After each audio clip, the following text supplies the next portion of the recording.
I came to bring the pain.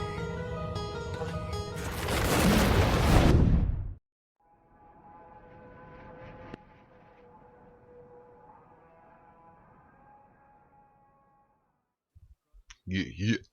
It's that boy Treezy here, and we are on chapter 12 of the FUBAR walkthrough, Spec Ops The Line campaign. Action in this mission gets pretty heavy. Simple to start with, we're doing a bit of stealth killing in this part here, which turns into a full-on battle in the next room. Now, just regarding the volume of my narration in these videos, I know it used to be a problem. There was a comment on one of my recent now, but it won't be recent by the time this goes up. I shouldn't talk like that on YouTube videos, it's weird. But anyway, someone commented saying that the volume was quite low. The volume for the narration file itself is set to the maximum, so you know, when I listen to it back through Roxy or then through YouTube and even in Windows Media Player sometimes, just to, you know what I mean, make sure the video's up to scratch and that, it does come out at a decent volume. Now, you know, in some videos where I drop the commentary before the video's finished, I do compare the volume of my speaking to the actual full gameplay volume itself, and it does sound the same. You know, and I'm not calling anyone a liar or anything. I'm just giving you my side of the story. So, you know, apologies if I do come across quite quiet. I'm not one of these over energetic commentators like some people, and I'm not going to pretend to be honest, because it's not my style. You know, I'm quite a laid back guy, and I don't think I don't have like the voice to be energetic for a full video. You know what I mean? I mean, some days you'll catch me and I'll be buzzing and shit. You know what I mean? But a lot of the time, I would have been working all day or all night, whatever shift I'm on. You know what I mean? And then I'll be smashing Xbox around, just, you know, grinding myself down. But it's what you gotta do, you know what I mean? Trying to get the best of both worlds and shit. I don't want to sacrifice too much of my Xbox time to, you know, let the work time dominate. Can't be all work and no play, you know what I'm saying? But anyway, that's a different chapter of my life. So with this mission, again, not too bad, same old gameplay.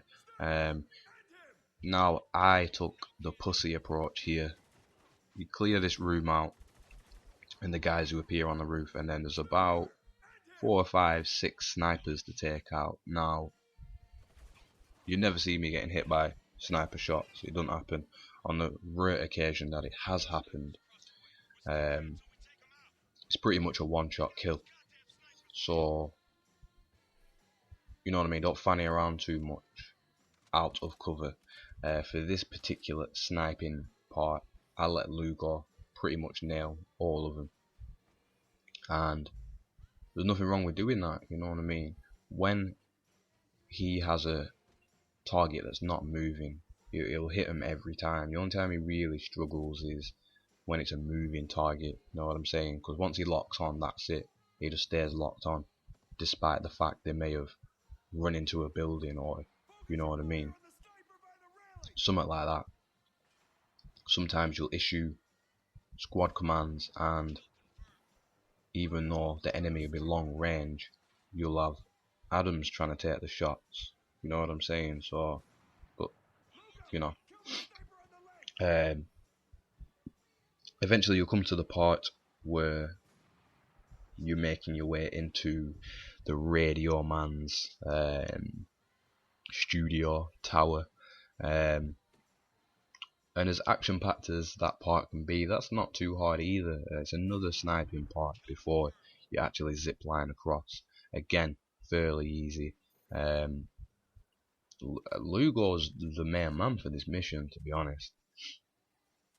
He can handle most of the sniping, and then once you zip line across, I personally skip obviously all the cutscenes and whatnot and get straight back into the action of when you're coming out of the tower. So as you can see here, you know, there is quite a few enemies on the dance floor. Not that they're dancing or anything, but you know, weird game. Crazy storyline. I don't know what the hell these guys are supposed to be doing.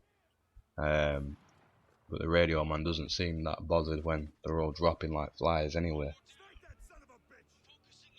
And the last part, that's a little environmental advantage right there, which I never actually spotted the first time round. The hardest part of this mission by far is the helicopter, because despite the fact that you've got this almighty powerful chain gun on the helicopter, you've still got to be really accurate with it, like pretty much pinpoint kind of, well, almost 417 aiming, you know what I mean? And it creates a lot of destruction, obviously, but at the same time, you know what I'm saying, it's making all this debris and chaos around, like soldiers on the ground. Realistically, it'd be suppressing the life out of them. They'd be dying off suppression, but they're still very accurate. Now, the game's quite generous with the fact that it'll highlight enemies that are on what they call mounted turrets and stuff like that on the ground. It makes them all red, so you can clearly see what the priority target is, which is pretty kind of the game. It's like they'll rip you apart, but they do take the time in locking onto you. You'll see that in that part of the video. As for this part here, I got a bit sweaty in this part. I didn't really mean to. I was just trying to get set up on that cover, and these enemies were quite aggressive and just came flying right over. But as I've said before in some of the earlier videos, you know, the enemies ain't so good at close range, in my opinion. You know what I mean? He had the jump on me right there and meleeed me in the back of the head, but while you're being stunned, you know what I mean, after your melee, you've got plenty of time to turn around, hammer the B button, job's a good one. And as you make your approach outside, I like to throw a couple of grenades just to clear the initial area outside the door, and then pretty much all the enemies outside can be dealt with by Lugo. He really steps his game up for this part. He's on a normal basis when he's sniping, he takes his time to set up, he lines his shot up, he shoots. But here he's a lot quicker with his sniping. So you know what I mean, take full advantage of that. Every squad command you issue just seems to instantly go to Lugo for his sniping. Adams just, you know, runs around, doesn't really do much. So, you know, leave most of the enemies to Lugo, and then as you're progressing up the stairs to the left, obviously you're making your way to the chopper. Once all the enemies are clear, there's kind of shitty part of the game where there's like fake bullets flying at you. You know what I mean? You've killed all the enemies and you might just be jogging towards the helicopter and you'll see like the invisible bullets flying off the boxes in front of you, you know, to try and make it more dramatic, cinematic as you're running towards the helicopter. But yeah, you're not going to die off anything there because they're not real bullets, you know what I mean? So don't sweat it once you're making your escape to the chopper. Now, again, once you're in the chopper, you know, you need to be pretty accurate with the chain gun, the turret.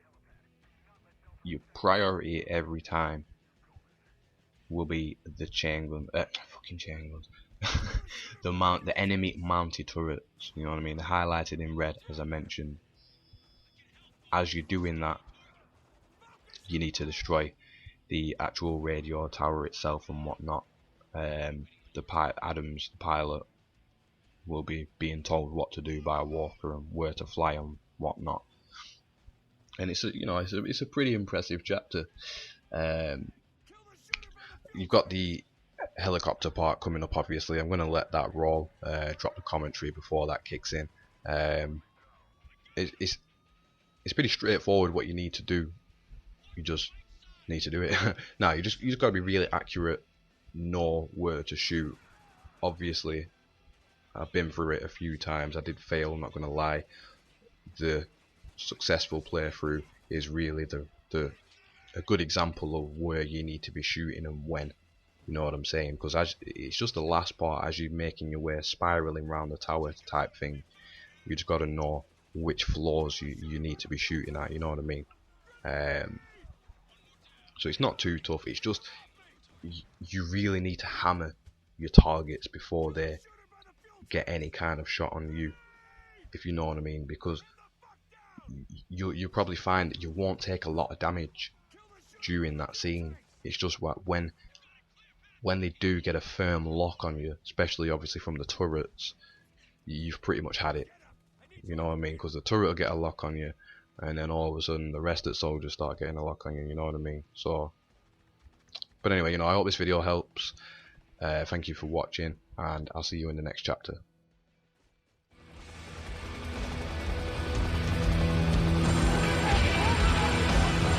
What now?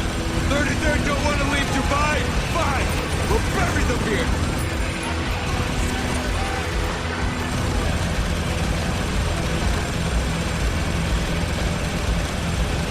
Circle around by the pool, Adams! What? Why? I want to see what this gun can do!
Adams, get us the fuck out of here! Yes, sir! Shit! What is it? We got company!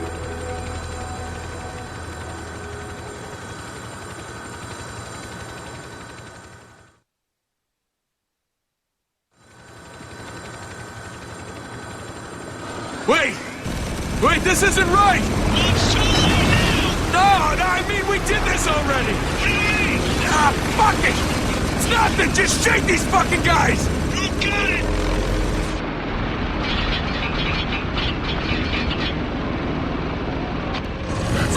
¡Enemy force!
Shit!